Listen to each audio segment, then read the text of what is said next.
Good morning, everyone, and thank you so much for joining us to today's Nexus Leadership and Innovation webinar series. We are so excited to have you for this engaging series. My name is Liz Mahalski, and I'm a program manager for Nexus at Michigan Engineering. Just a little bit of housekeeping before we begin. You are welcome to ask questions throughout the presentation by putting them in chat or raising your hand. We truly welcome the interaction. However, there will be also a dedicated question and answer period following the presentation. Now it is time to welcome today's speaker, Melissa Pinninen. Melissa Pinninen is an ear, nose, and throat surgeon and the Chief of Division of Rhinology and Skull-Base Surgery for the University of Michigan Department of Otolaryngology. She completed her undergraduate studies at Western Michigan University and medical school at the University of Michigan. She has a master's degree in healthcare research and is currently working on a second master's in organizational development. I'll now turn it over to you, Melissa. Welcome. Thank you, Liz.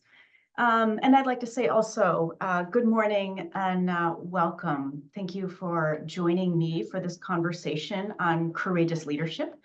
I'd like to invite each of you to turn on your cameras if you're comfortable doing that.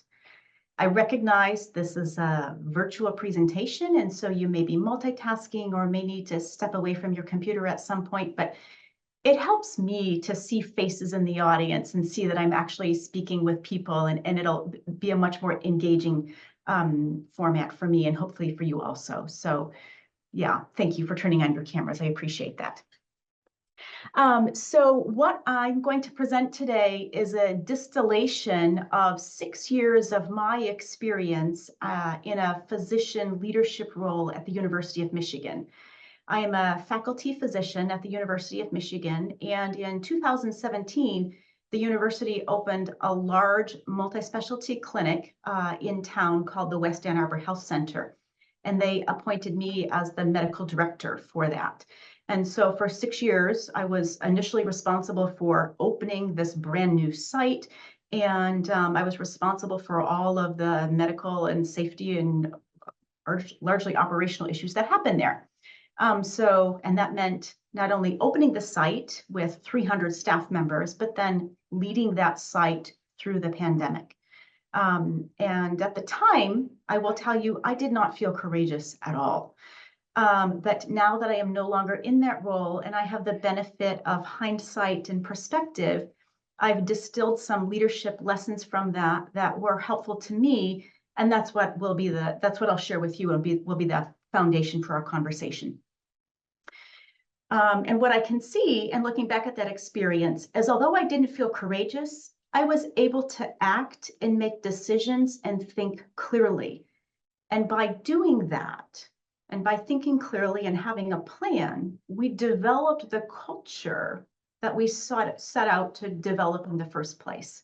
And so that's what I mean when I talk about courageous leadership. I mean being able to make a difficult decision because it feels right according to what's most important, according to your values. It might still feel uncomfortable. You may be very unsure about how it's going to be received by others, but it's a decision that you know you can live with and you can stand behind.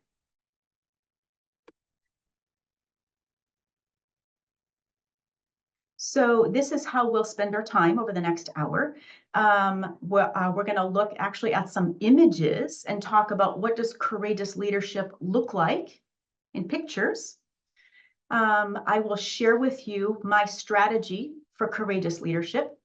And some of you might have completed a values clarification exercise when you registered for this course. If that's the case, make sure you have that piece of paper or that worksheet handy. If you don't have it handy, that's fine. You'll have another opportunity to do that exercise while we're talking. I will tell a story to you about a particular leadership challenge I had early in my role. We'll watch a short video about trust and authenticity, and I'll solicit your opinions on that. And then at the end, I'll invite each of you to make a commitment to yourselves to develop your own courageous leadership.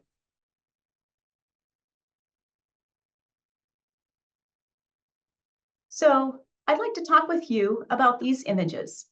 These are 4 images I found when I typed into the Google search bar, leadership.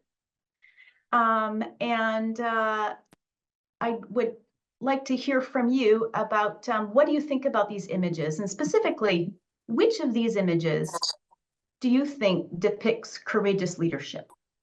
And I think the best way to do this is if you will raise your hand, I can see that and I can call on you. And then you'll have an opportunity to unmute yourself and share your thoughts with the audience. So my question is, which of these 4 images do you think represents courageous leadership?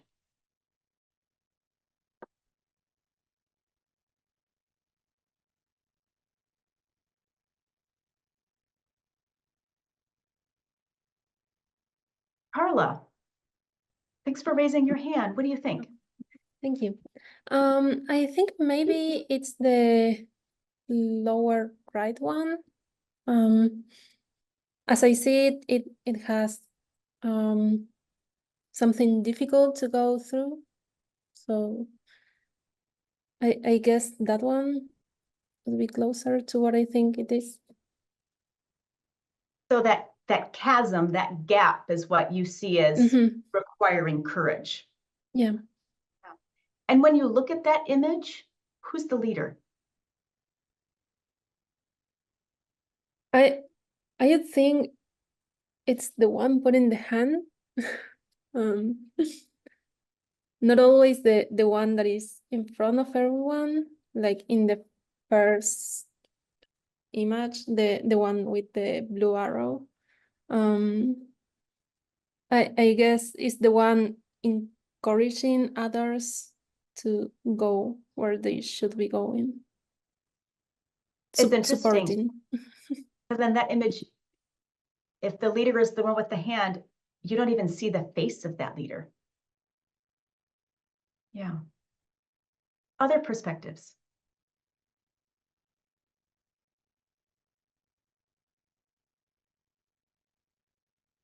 Melinda.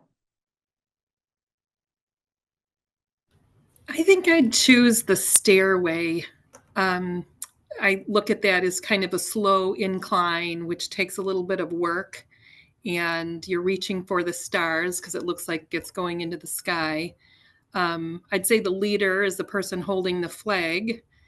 So I kind of see that as, chugging along slowly, steadily uphill towards, the stars, which I see as a good thing, like, progress. Yeah, that's what I would pick out. Thank you. I love that. That's a detail that nobody's ever pointed out to me before. The observation that it is a slow, sort of plodding, stepwise process. Thank you. And then the first, the one holding the flag is then guiding her team. What about the lower left corner? What do people think of that? I see some construction equipment there. I see some wire mesh framework kind of holding things up. Some of the letters, I'm not sure if they're being taken apart or put back together. What do people think about that image?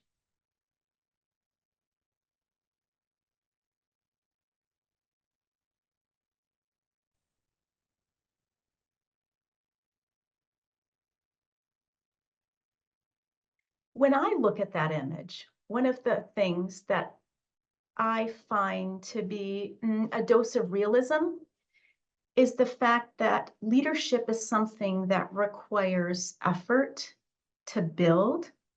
It's something that might require maintenance or repair over time, right? Leaders aren't perfect. Our skills are not perfect. There's always room for growing and strengthening our skills. And so I find that in some ways humbling, but also reassuring, right? We don't need to be perfect. Okay. So thank you very much for chiming into that conversation. I appreciate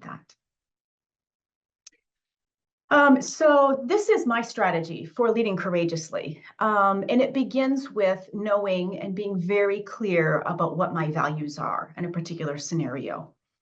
It also means that I share my values, I talk about them, I live them as much as I can, and sometimes I need to defend them. So what does that mean? How does that play out? Well, when we opened the clinic in 2017, this clinic was is in a largely residential part of town. There's some office buildings, maybe what people would call light industrial office park, if you will. But there are a number of apartment and condominium associations there. So there are lots of people who live in this neighborhood. And this neighborhood does not have any sidewalks, and there are no street lights. And for a lot of the people who lived in the neighborhood, they would need to walk along the road to get to the bus stop, which is about a half mile away. And so one of my deepest fears was that there was going to be a traffic tragedy, because most of our employees are young people who are always late to work.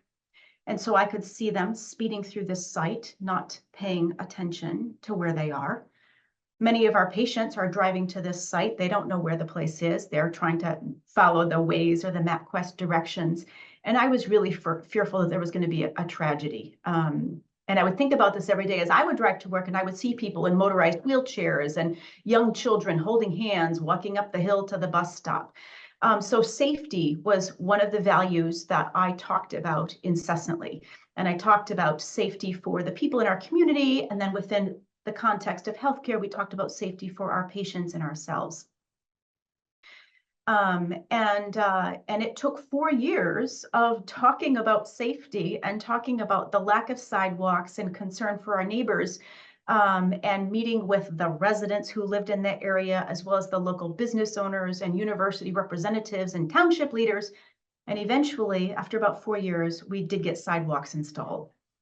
But that's one way in which my value of safety manifest. It also then was a nice foundation, if you will. We had been sort of plodding slowly on that upward trajectory, especially with regard to safety, so that 3 years later, when the pandemic came, everyone who worked in our building already had this very strong appreciation and ability to embrace safety. And that allowed us to work through the pandemic. We became the primary site for pandemic care for primary care patients in Ann Arbor during the pandemic.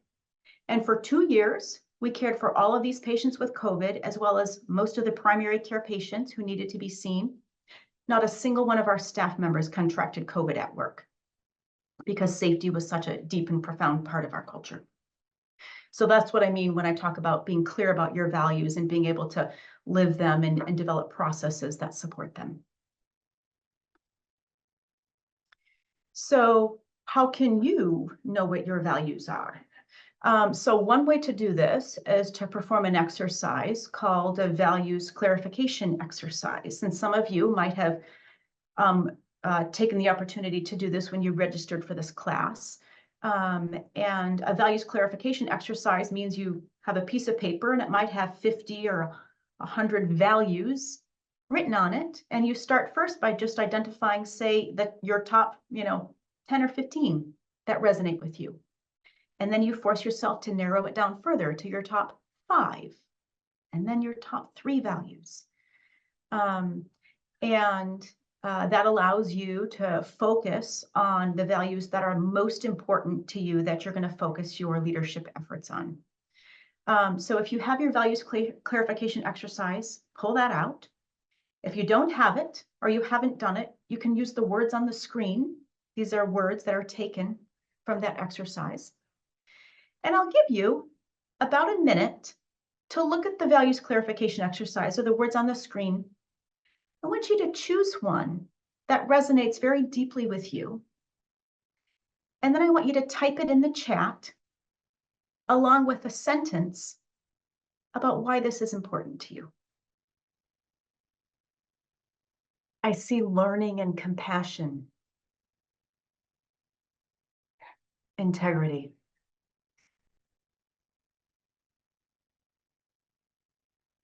Joy. Joy as a value isn't something that I learned to embrace until recently.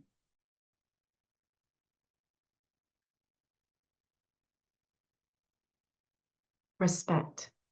Yeah. So I'd like to invite anyone who's willing to speak a bit about their values to raise their hand. And then I can give you a chance to unmute yourself and share your thoughts.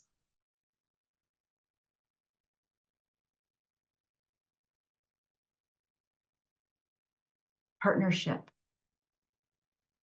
Trust. Yeah. We need a lot of trust. We'll watch a video about that a little bit later today. Yeah. Does anybody want to raise their hand and share a little bit more with the audience? Carla, thank you. Well, as I see it, as I was putting in the chat, I think respect summarizes a lot of other values. If we respect each other, the compassion, the peace, the acknowledgement, everything comes along with the respect.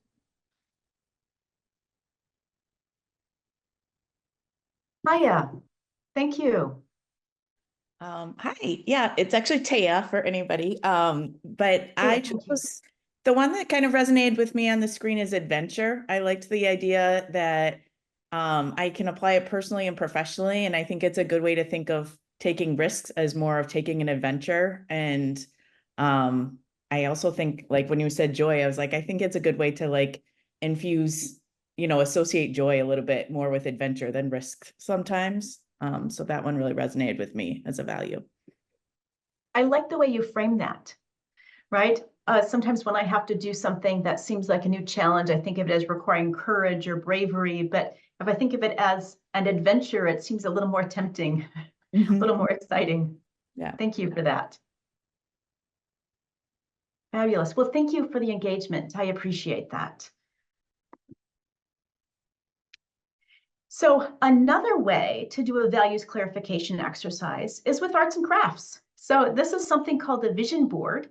And a vision board it's created in a similar way. You might start with a paper values clarification exercise, and then working from the values that you identify, you then turn to, in this case, magazines. And I flipped through 50 magazines or so to find some images that resonated with me and in some way were connected to the values that I had identified. And I'll admit, at first, when somebody suggested this to me, I really wasn't interested. I don't think of myself as a creative or artistic person, but there's something about flipping through the magazines, looking at the different images. It uses a different part of your brain, and it taps into different emotions and feelings that you might not have access to when you're accustomed to thinking in words and with pen and paper. So for me, this was actually a really validating exercise to go through. And I keep this vision board in my office where I can see it and feel grounded and connect to my values every day.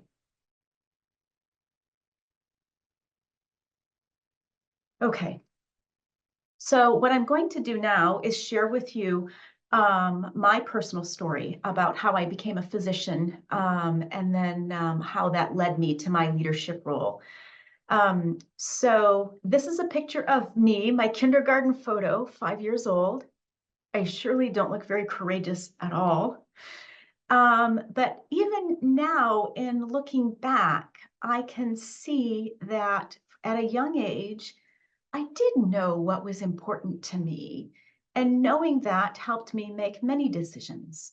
So I grew up in a rural part of Michigan, up in the Thumb, for people who are on this call are familiar with the geography of Michigan. We lived in the woods in the middle of 40 acres. I was the first person in my family to graduate from college, and throughout my life, I had lived with financial insecurity. And one thing that I knew I wanted was to not have to worry about money as an adult. And when I told people that I was going to become a doctor, the first thing all of my family members said was, well, you're never going to have to worry about money. And that solidified it in my mind because I wanted that security. People also sometimes ask me how I became a surgeon. And the truth of it is, this seems kind of silly, but other surgeons can identify with this. I watched an awful lot of television as a child in the 70s and 80s, and a lot of what I watched was a television show called MASH. And I think there are some people on this call who didn't grow up in the United States or are perhaps young enough, they don't know what MASH was. So I'll take a minute to explain that. So MASH, M-A-S-H, was the name of the television show, and that stands for Mobile Army Surgical Hospital. And this is technology that was developed during the Korean War, because at that time, soldiers would be injured on the battlefield and would die of their injuries before they could get to a hospital in a safe territory, usually in another country. And so the Mobile Army Surgical Hospital is something that the Army set up, and it would be in a very forward position. It would be on the edge of the battlefield, and it would be constructed in a tent. And so the television show MASH was about the doctors and nurses in the Army who were in this forward unit and about how they took care of the soldiers. And this so deeply resonated with me then and obviously today. These people knew what their values were, and they knew that they were there most importantly to take care of these young men. And they would care for these men, operating on them for days and nights on end. They would come under enemy fire, and they wouldn't leave these injured soldiers. They would continue to care for them until the last soldier had been cared for. They also took care of each other. And this is where a lot of the antics and fun and humor of the television show came out. But it also meant that they knew they needed to take care of each other, even when it meant pushing back or defying the bureaucracy of the Army, because they knew that each other was more important than the bureaucracy that they worked within. And then I think a naive part of me also thought, if I become a surgeon, I will learn to be courageous. That turned out not quite to be true. You still have to find your courage the hard way. But that's how I came to finish my surgical residency at the University of Michigan. And then, as I said, in 2017, I got my first big leadership opportunity at the University of Michigan. They opened the West Ann Arbor Health Center, and I was appointed the medical director. And a leadership opportunity is something that I had been looking for a couple of years, and I was thrilled and excited and honored to be given the responsibility for this building. We had something like 26 different clinical services: primary care, surgical specialties, radiology. We had an infusion center, an infusion pharmacy. So not only was I responsible for keeping the place operating and functioning, but there were lots of regulatory guidelines that we needed to understand and adhere to. I was really excited, a little bit anxious, or maybe a lot anxious, but really excited. And as I began to move into this position and get ready to open the building, I went on a series of interviews to meet with a number of physicians who were going to move into this site. And I learned that I was about the only doctor who was excited to go to this location. Most of the physicians did not want to go, and they had good reason.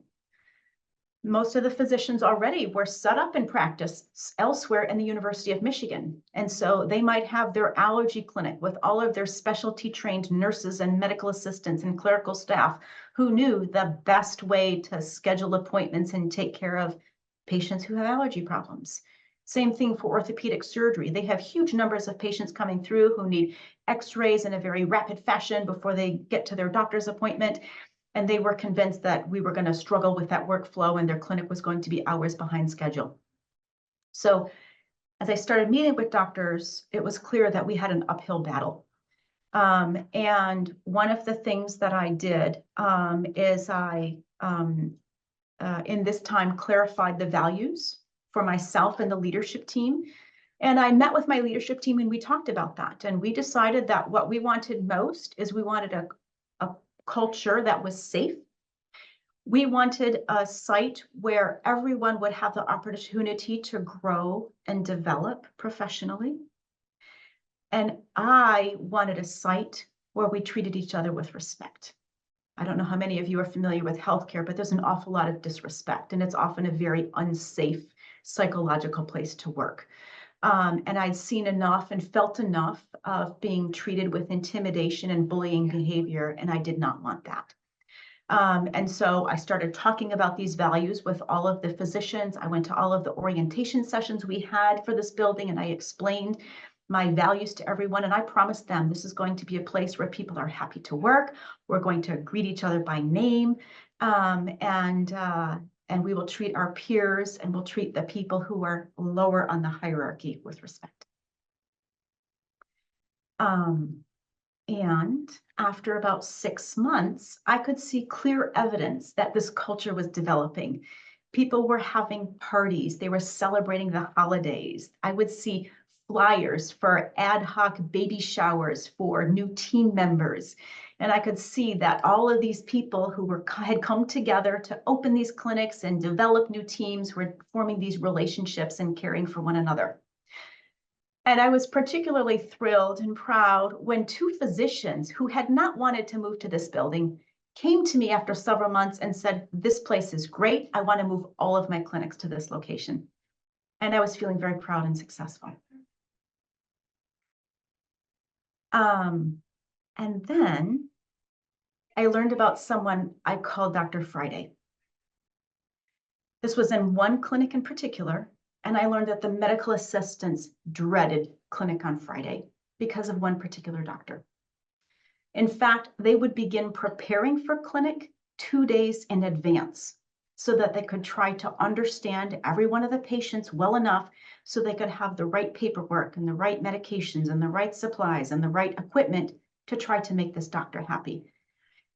And they still felt like they weren't having any success. He remained dismissive. He wouldn't make eye contact. He seemed deeply unappreciative of all their hard work. And although we'd been in this building now for 6 to 9 months, they told me they felt he didn't even know their names.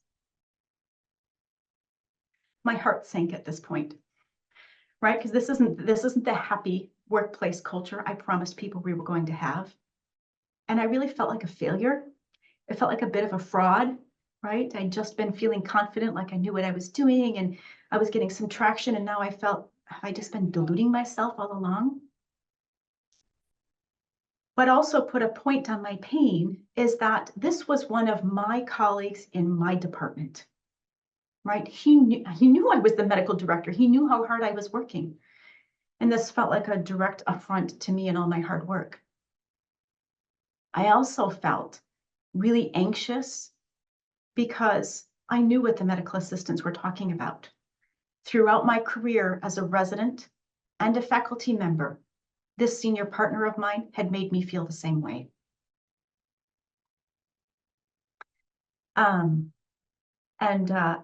For a few days, several days, this is all I could think about, right? As my anxiety, my insecurity, feeling like a failure as a leader. People who write about this call this an amygdala hijack. The amygdala is the part of the brain that can kind of take over these emotions, and it gives you this sort of fight or flight response. And I was stuck there for a couple of days. And I actually considered for a while, well, before I tell you what I did, I want to hear from you. So maybe I'll pause at this point, and I want people to think and be willing to raise their hands and share some thoughts about how somebody might approach this challenge. So, new clinic, disrespectful bully of a physician, the medical assistants are deeply unhappy.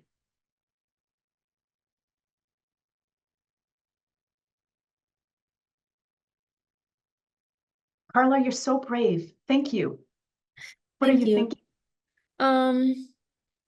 In the few times I've been in similar situations, what I'll do is talking privately to this person everyone has a problem with and try to clarify it.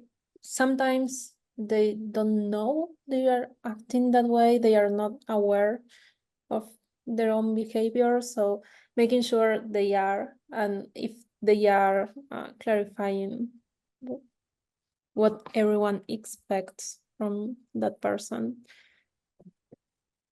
as a first step. I think that's a great idea. Thank you. Who else wants to weigh in on this conversation?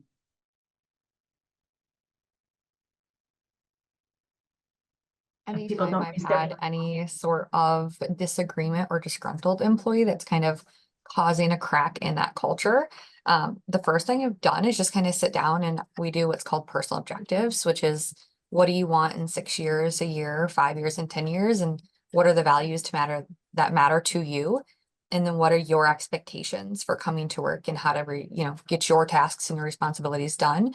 A lot of times it is just things that they can't leave at the front door when they come in and they take it out on others. It could be that they're not getting what they're looking for out of their role, so they're taking that discomfort, anger, and not being fulfilled on everyone else.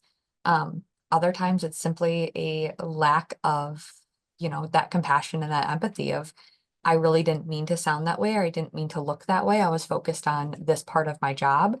Other people just don't like to deal with lots of people. I have one of my best employees, and they've got their 2-3 people on their team that they love to deal with, but they don't really like to interact with others. So the more people we kind of throw into their circle, the harder it is for them to adjust. So a lot of times it is just a lack of communication and a lack of understanding on both sides. Thank you for that. And I like the way you reframed it a bit to connect with the employee and find out, what are you all about? What do you need to get out of this first? Yeah, making them feel seen and heard. Thank you for that. Melinda, what do you think? I go along with some of Caitlin's ideas as far as gathering the information from the MAs, and I guess I'd reach into my motivational interviewing skills and doing a lot of listening, active listening, repeating what they're saying so that I make clarifying that I know where the issues are, and then prepare to talk to that provider, that surgeon, and doing the same as far as reflective listening, really understanding where they're coming from. But before I'd met with that surgeon, I'd be putting my what and how questions together so that I'm equipped with not just getting yes and no's, but, is it your intention, somehow, how and what.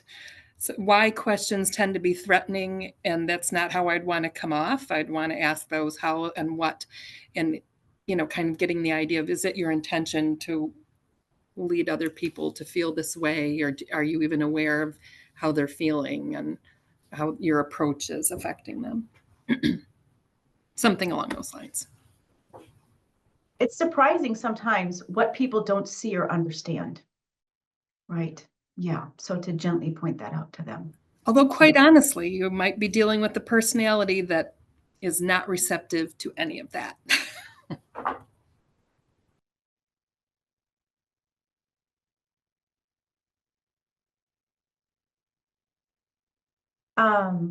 So what I did, it took me a couple of days to come out of that amygdala hijack and settle my emotions, and be honest with myself, right? The medical assistants had been courageous enough to come to me. They trusted me as a leader. And so now it's my turn to be brave. And so I planned out my conversation. I had an executive coach at the time, and so she helped me with that. And helped me anticipate his reaction. And I met with him in his office. I explained the situation to him about how the medical assistants felt. He wasn't interested in the least in how they felt. He was argumentative and kept kind of pushing his agenda. So I needed to pivot from helping him see and understand to simply making a request. And I asked him, I said, all I'm asking is for you to come into work 2 minutes early. Stop by their desk, say good morning. If they want to tell you how they've prepared for the day, listen and say thank you. And within a week, it was a completely different culture. Even 6 months after this, one of the medical assistants made a comment in passing like, "Oh, Dr. Friday, he's my favorite doctor. We joke around all the time." So in this case, it was really, I think, an opportunity, perhaps, that once he recognized what was happening and he learned how to get just a little bit of positive traction, he clearly recognized that it didn't take that much effort to continue to kind of lean into that relationship and build some positive relationships. So that was a great transformative experience when I had to address one of my values that wasn't being upheld by others. There was a similar issue several months later that was much worse and did not end as well.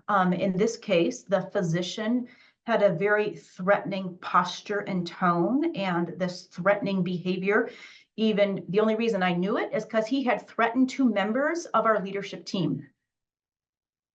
And I confronted him directly about his behavior, and he was not interested in the least. He was argumentative and defensive. And I spoke with his supervisor about this, and ultimately we negotiated an opportunity for him to move out of our clinic, and he could relocate his practice to her clinic, where she could see his behavior and manage it more closely. I grew a lot through these experiences of defending my values. As scary as they were, I noted that the staff responded very favorably.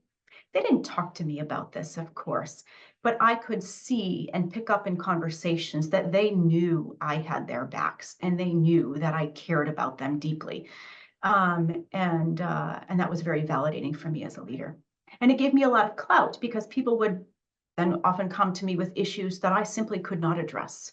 But I could tell them, I hear you, I care about you, thank you for telling me, I'll continue to think about this. And that meant a lot to them because they knew I meant it. And okay, so I'd like to wrap up our conversation about courageous leadership and make sure that you leave with a commitment to yourself. So I've been talking about the role that values play in our lives. And I hope I've given you some examples so that you can understand that in our personal lives, if we're clear about our values, it allows us to make decisions that create a meaningful life so that we can make choices that fit with our values. And in our work lives, being clear about our values provides us a feeling of support when we have to make difficult decisions.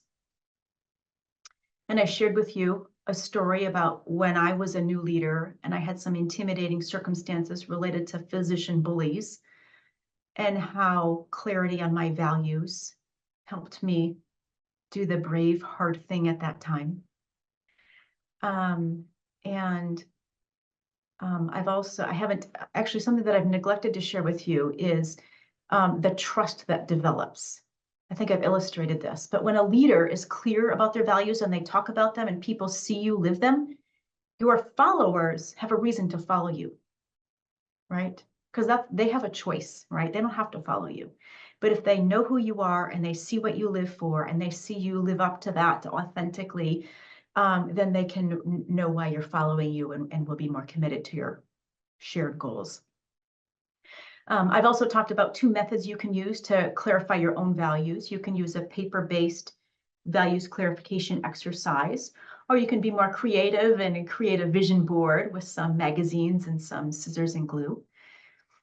Before you leave, right now, I want each of you to commit to one thing you will do as a courageous leader.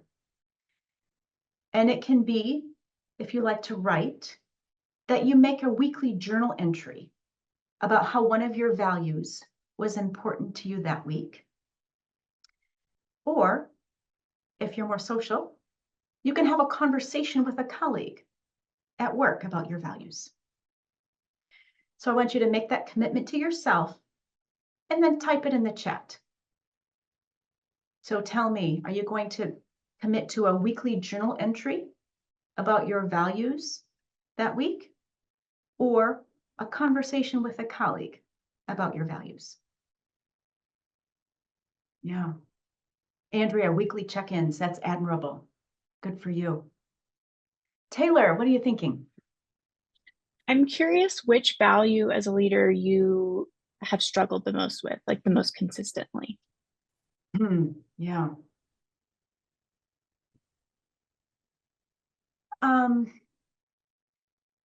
Probably, I think it's authenticity. As a woman surgeon, and I come from a very poor background, I have always felt like an imposter, I always felt like I didn't fit in, like I didn't understand the cultures and the world of academia and how to get ahead. And in many instances, it's led me to exclude myself from opportunities before other people had a chance to reject me. And it's gotten much better over time. I think that reflects a number of things. Some of them reflect my own intentionality in learning and growing and challenging myself and taking on new opportunities. Some of it also comes just from being around long enough and rising up through the organization that people give me more respect and credibility than they might have earlier in my career. Yeah, so I would say authenticity. Thank you. You're welcome. Yeah, I see another weekly discussion with teams about your values. And hopefully the conversations that we've had today have given you some possible rubrics or opportunities to begin that conversation.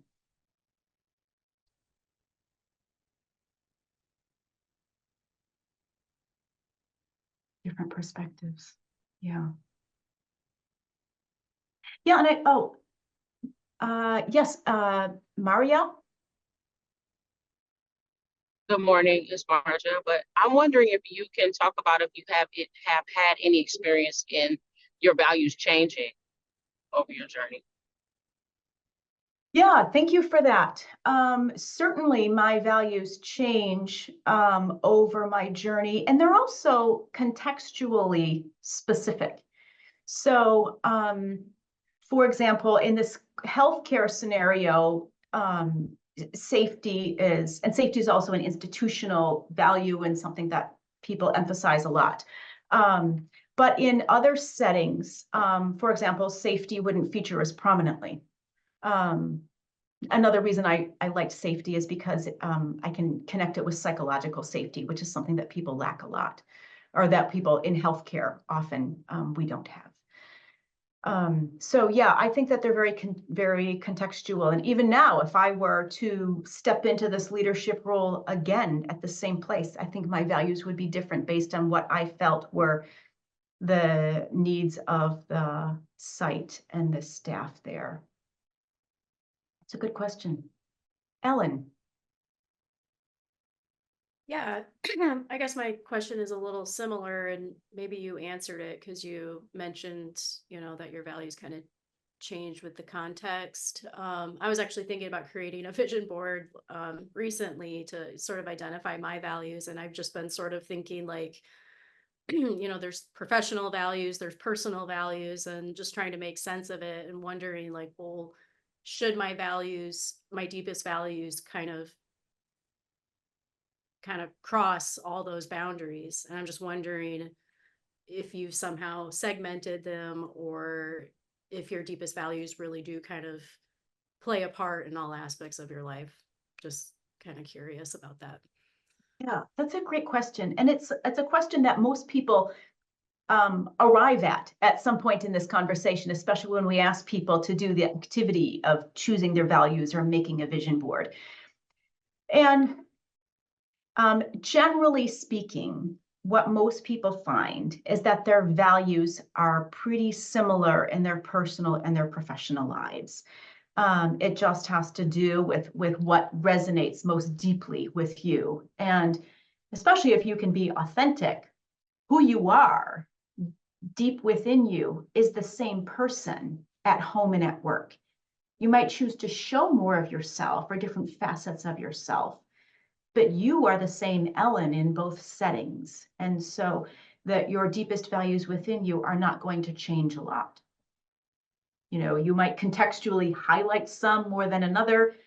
You don't need to limit yourself to 3 or 5. You might have a dozen, and you choose to prioritize some over others. But I think within each of us, they're pretty consistent in different settings.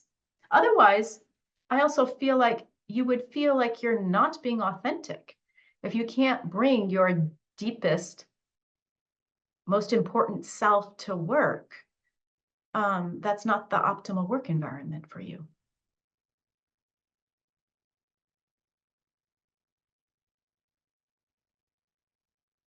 Other thoughts or questions?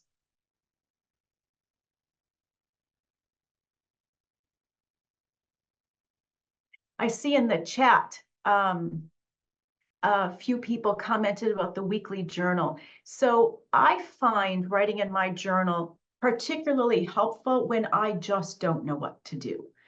And I find maybe it's like the creativity of a vision board, but writing in a journal helps slow down my thinking.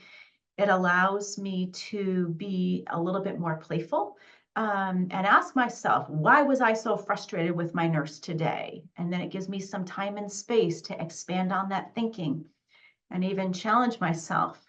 When this scenario comes up again tomorrow or next week, what might I do differently?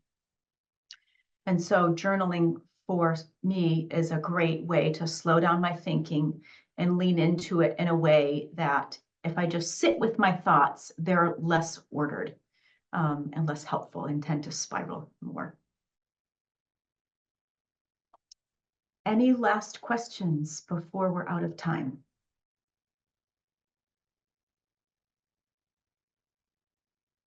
Well, I'd like to thank all of you for being here today, and really thank all of you for your robust participation in the chat, and for people who were willing to unmute and contribute to the conversation. That was really meaningful and enriched the content of what we were talking about. So thank you everyone for joining us today.